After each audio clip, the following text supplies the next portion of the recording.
the schedule that will give you your freedom. I'm excited about this one. Let's get right into it.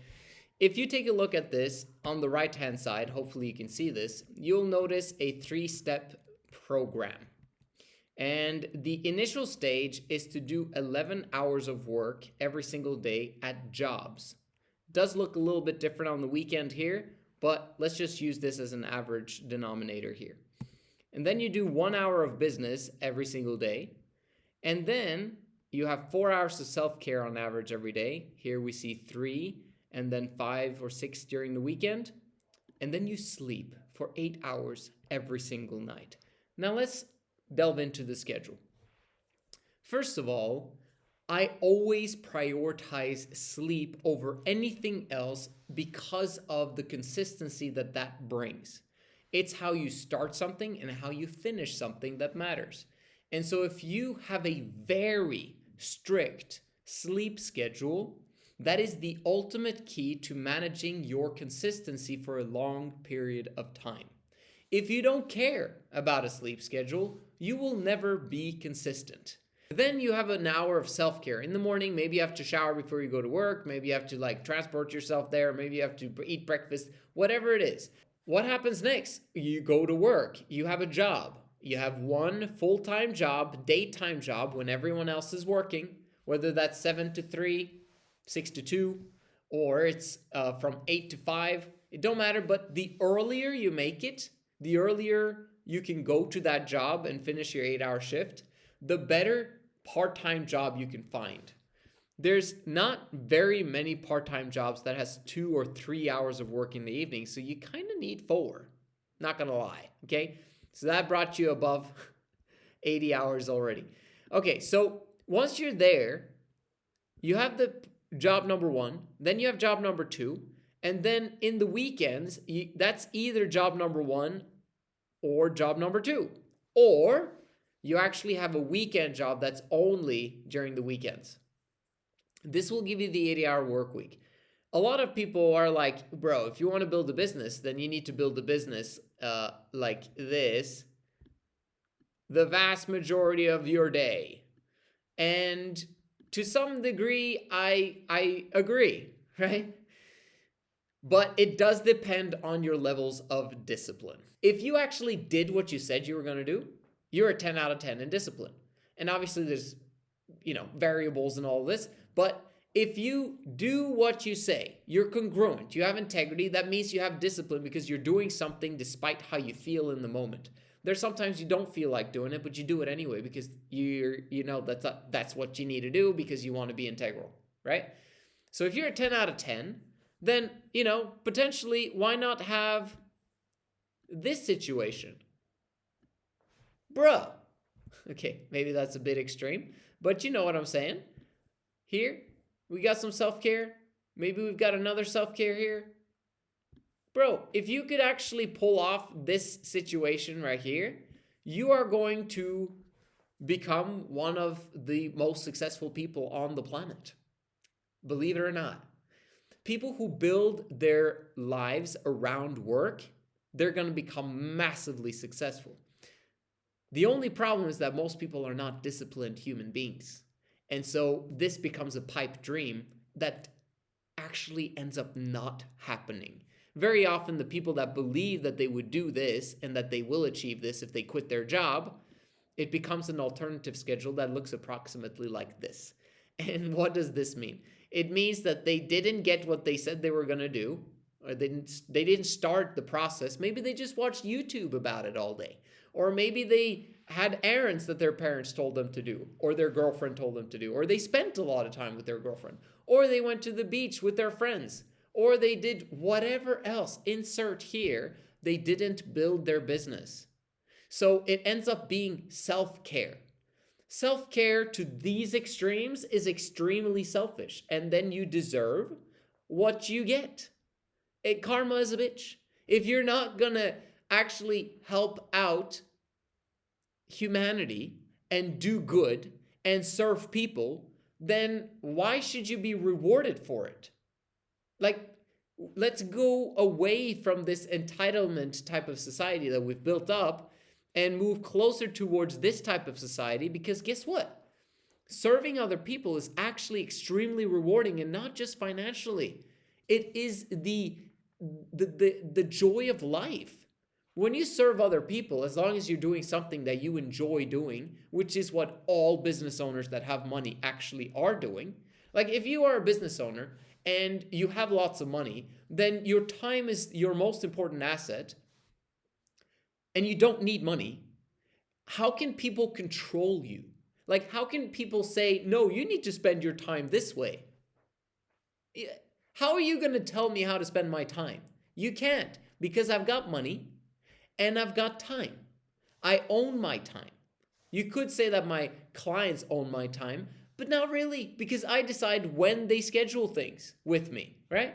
And I could say, I prefer if I don't have you as a client. I could literally say that. I don't do that very often, but I could, because I own my own time. And we want to get you to the point where you own your own time and you get to choose who you serve and you get to choose what you do and when you do it.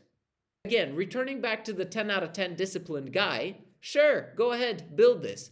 But it's not going to look like that. It's going to look more like this, where you invest a few hours here once in a while. And you know what's? This sleep schedule is not even going to look like that. Okay?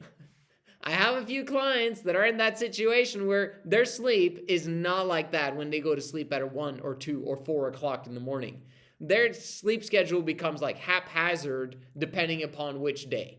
So that's when you know that your discipline levels are like 1 or 2, and that's what needs to change. You need to now massively improve, and the way it always starts is by doing the sleep schedule properly. You do the sleep schedule properly, things are massively going to improve with your daily schedule, and as a result, your life will also improve. Okay, so we then want to make it more of a job situation. Why do we want to make it a job situation?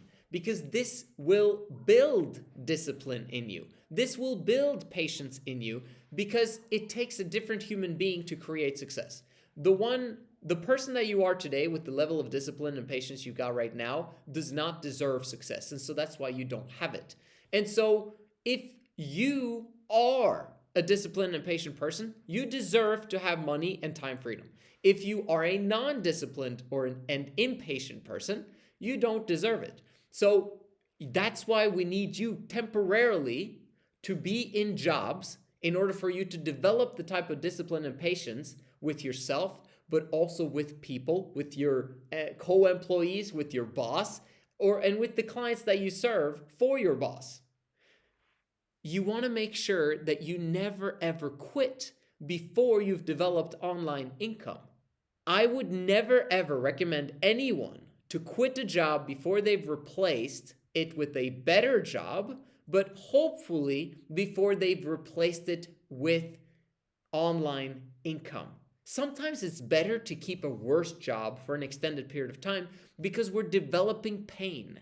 We're developing uncomfortability. Because what does that create? It creates burning desire.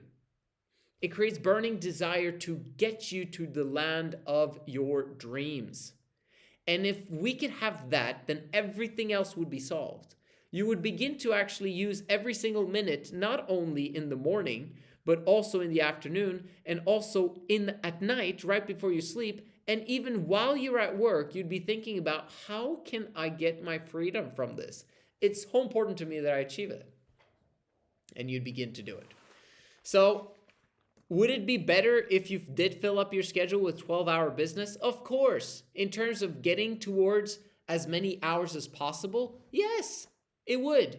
But if you're going to do the alternative schedule as a result of not being disciplined, then you better have 3 jobs, because at least you're making money and you're stacking money so that when you do quit your jobs because of online income, you also have a stash for when business might not be as powerful. You don't want to put yourself in a position where you have too much time on your hands. People who don't have time are the ones that get the most stuff done, okay?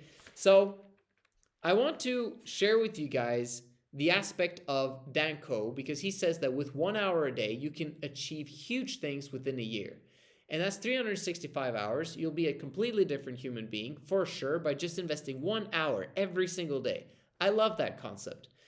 Another concept is the aspect of 10,000 hours. Then you become an elite, okay, of all of people globally. And we're talking like top 100, top 200 in the world of doing that specific skill if you've actually invested 10,000 hours doing that specific skill.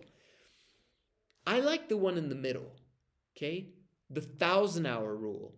The 1,000-hour rule, which I guess we coined in OnTrack, means that it takes 1,000 hours to gain your financial freedom from having a boss. If you invest it into building a skill that is in market demand. 1,000 hours. Now, if it's sales, it will actually happen that way. If you do something else than sales, there's multiple business industries to tap into, then you will need someone who is good at sales and has done 1,000 hours of sales experience in order for you guys to collaborate to create something great together as a business. However, if you don't want to partner up with someone else, then you've got to tap into the sales aspect of things yourself. That means that it's going to be 1,500 hours or 2,000 hours in order for you to achieve your dreams or in order for you to get your financial freedom from not needing a job. But that's not too bad. It literally is not too bad. Like that's 3 hours for 2 years. Every single day. But you got to do it every single day. But it's still faster than a college degree. And you just need to be consistent, which most people aren't. And as a result, they're not disciplined, they're not patient, and then they don't get what they want.